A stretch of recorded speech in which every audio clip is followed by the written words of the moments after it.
శివ శివమూర్తివి గణనాదా నువ్వు శివుని కుమారుడవు గణనాదా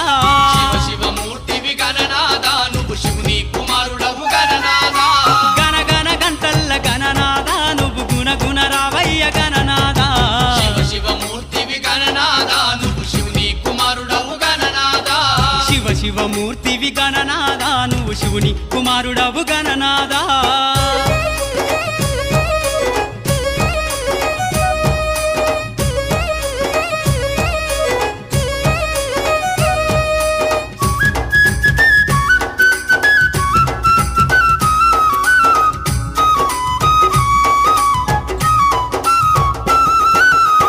పండ్లు తెచ్చినాము గణనాదా నీకు పాశమండి పెట్టినాము గణనాదా పాలు పండ్లు తెచ్చినాము గణనాదా నీకు పాశమండి పెట్టినాము గణనాదా తీరొక్క పూలతోటి గణనాదా నీకు పూజలే చేసినాము